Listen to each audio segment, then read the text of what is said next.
Welcome, आप सभी का स्वागत है और हमारे खास प्रोग्राम में मेडिकल टॉक शो में आज एक और नॉलेजेबल एपिसोड के साथ हम लेकर आए हैं। एक और स्पेशल टॉपिक पे हम बात करने के लिए जिस पे अमूमन कम लोग बात करते हैं। बात की जाए तो एक ऐसा टॉपिक जिसे हम कहते हैं ब्रेनाइन प्रोस्टेटिक हाइपरप्लासिया या BPH। देखा जाए तो ये उम्र के साथ जो है चीज़ें बढ़ती जाती हैं और बताते हैं, चौंकाने वाला एक डेटा सामने आता है कि 50 से अधिक उम्र के पुरुषों में प्रोस्टेट जो है वो अवेयरनेस कम है।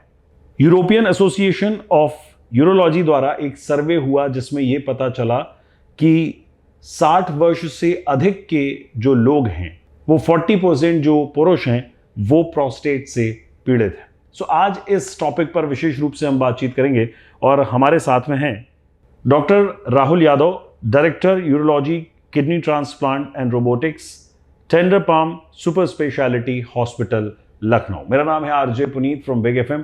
सर वेलकम है आपका बिग FM पर। Thank you so much sir. सबसे पहले तो मैं इस टॉपिक पे जिस पे आपसे बात करना चाह रहा हूँ, ये प्रोस्टेटिक हाइपरप्लासिया क्या है वो आप बताइए। देखिए, 40 से 50 वर्ष से अधिक पुरुषों में एक प्रोस्टेट की ग्रंथि होती है, प्रोस्टेट ग्लैंड जिसे हम बोलते हैं जी। ये यूजुअली ब्लैडर के नीचे स्थित होता है। 40-50 साल की उम्र के बाद ये प्रोस्टेट ग्लैंड सभी पुरुषों में बढ़ता है। इसके बढ़ने की स्पीड अलग अलग होती है। ओके।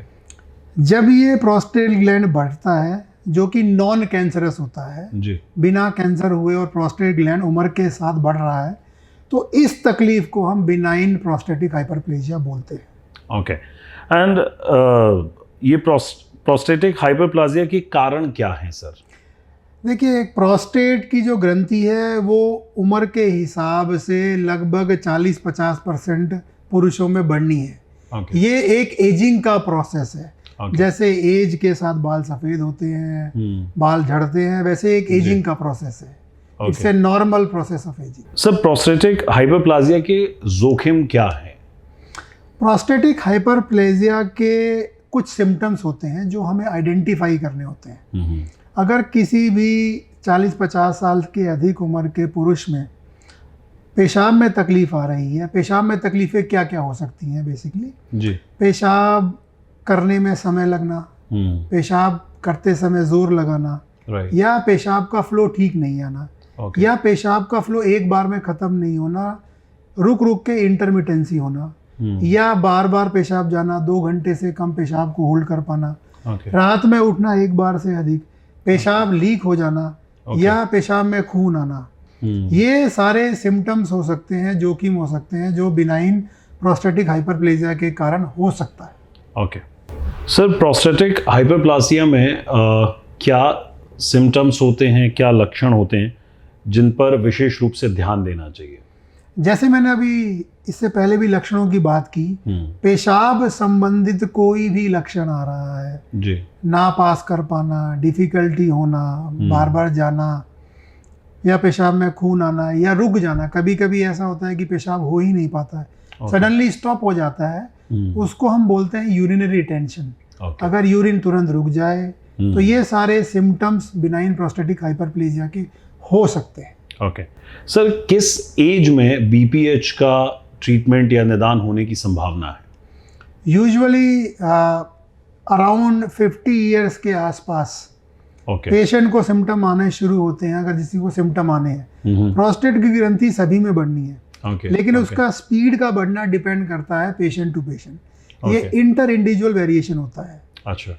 लेकिन ऐसा नहीं है कि जिनमें भी प्रोस्टेट की ग्रंथि बढ़ेगी तो सभी में सिम्टम आएगा, वो ज़रूरी नहीं है। प्रोस्टेट का बढ़ने और सिम्टम का आपस में कोई कोरिलेशन नहीं है। ऐसा हो सकता है किसी को प्रोस्टेट ग्लैंड कम बढ़ा हुआ हो लेकिन सिम्टम ज़्यादा हो, किसी का प्रोस्टेट ग्लैंड बहुत बड़ा हुआ और सिम्टम ना हो। ये पॉसिबिलिटीज़ हैं। अगर यूरिनरी सिम्टम आ रहे हैं तो इसका मतलब आगे एक यूरोलॉजिस्ट की सलाह लेने की ज़रूरत है। और यूजुअली हम ये मान के चलते हैं कि 60 साल के आसपास 30-40% लोग होंगे जिनमें ये सारे सिम्टम्स आएंगे। ओके। सर, BPH का निदान कैसे करें, क्या उपाय है इसका?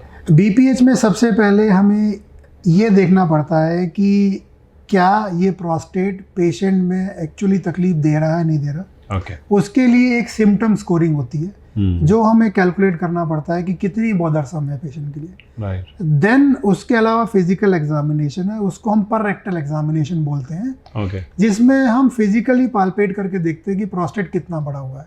अच्छा। उसके अलावा अल्ट्रासाउंड से डिसाइड होता है कि प्रोस्टेट की ग्रंथि कितनी बड़ी हुई है। अच्छा। देन एक ब्लड टेस्ट होता है पीएसए जो हमें बताता है कि प्रोस्टेट की ग्रंथि बिनाइन कारण से बढ़ रही है। और एक यूरिन के फ्लो का टेस्ट होता है, एक मशीन में पेशाब करना होता है जो मशीन कंप्यूटर से कनेक्टेड रहती है। अच्छा। इन 4-5 पैरामीटर्स के हिसाब से हम ये डिसाइड करते हैं कि वाकई में ये प्रोस्टेट कितनी तकलीफ दे रहा है। राइट। देन उसके बाद निदान शुरू होता है। अच्छा। लगभग 60 से 70% पेशेंट हो सकते हैं कि दवाइयों से ठीक हो जाएं, ताकि प्रोस्टेट को ये दवाई दी जाती है उससे प्रोस्टेट रिलैक्स हो जाता है और यूरिन उतरना शुरू हो जाता है। लेकिन 30 से 40% मरीज होगा जिनमें दवाइयाँ असर नहीं करेंगी और फाइनली सर्जिकल ट्रीटमेंट करना पड़ेगा। ओके। सर क्या बीपीएच जो है वो अनुवांशिक होता है या?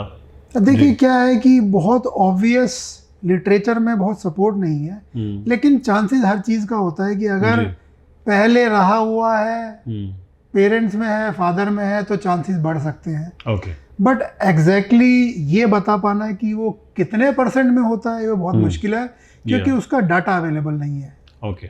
सर बीपीएच की ट्रीटमेंट के लिए क्या ऑप्शंस अवेलेबल हैं? सर्जिकल ट्रीटमेंट्स के लिए यूजुअली ये जो सर्जरी होती है ये एंडोस्कोपिक सर्जरी होती है। इसमें कोई चीरा, कोई कट, कोई कुछ नहीं लगता है। अच्छा। जहाँ से मरीज पेशाब पास करता है उसी रास्ते से जाके जो प्रोस्टेट का पार्ट रुकावट दे रहा है पेशाब में उसको निकाल लिया जाता है। ये विधि करंट द्वारा हो सकती है, ये विधि लेजर द्वारा हो सकती है। लेजर की जो विधि है वो सबसे बेस्ट है और सबसे लॉन्ग लास्टिंग रिजल्ट है। यूजुअली पहले ये होता था कि लेजर ट्रीटमेंट उसी के लिए रिक्वायर्ड है जिसका प्रोस्टेट बड़ा है, क्योंकि उसमें ब्लीडिंग का रिस्क कम हो जाता है। लेकिन अभी नई इंडियन यूरोलॉजी की गाइडलाइंस आई है, हर साइज का प्रोस्टेट के लिए लेजर की विधि बेस्ट है। Okay, great. आखिरी में सर आपकी तरफ से कोई एक मैसेज हमारे देखने सुनने वालों के लिए देना चाहें? देखिए ऐसा है कि अगर किसी को भी यूरिन संबंधित उम्र के हिसाब से 40-50 साल के बाद तकलीफ आ रही है तो उसको ये ना समझें कि ये एज रिलेटेड है, कि एज के साथ में पेशाब कम होना है। ऐसा कभी नहीं होता है। पेशाब के फ्लो का रेट हमेशा अच्छा होना चाहिए, क्योंकि बहुत सारी चीज़ें पेशेंट ये समझने की कोशिश करता है कि ये तो उम्र के साथ होना ही है, ऐसा नहीं होता है। तो प्लीज़ किसी भी प्रॉब्लम को यूरिन संबंधित को इग्नोर ना करें, क्योंकि उसका इलाज उपलब्ध है। और अगर सही समय पे ट्रीटमेंट करेंगे तो ट्रीटमेंट की कॉस्ट भी कम हो जाती है और उसके रिजल्ट भी अच्छे हो जाते हैं। Wonderful. Thank you so much sir big FM पे हमारे साथ जुड़ने के लिए और बीपीएच पे इतनी डिटेल में बात करने के लिए बहुत बहुत धन्यवाद आपका। थैंक यू सभी श्रोताओं को। Thank you. So I hope कि आपके लिए ये इन्फॉर्मेशन बहुत इंपॉर्टेंट रही होगी।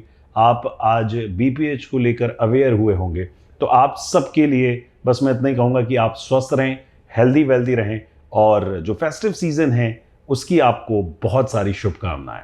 बाकी म्यूजिक के लिए और एंटरटेनमेंट के लिए सुनते रहिए 94.3 बिग एफएम। सुनते रहिए बिग एफएम, धुन बदल के तो देखो।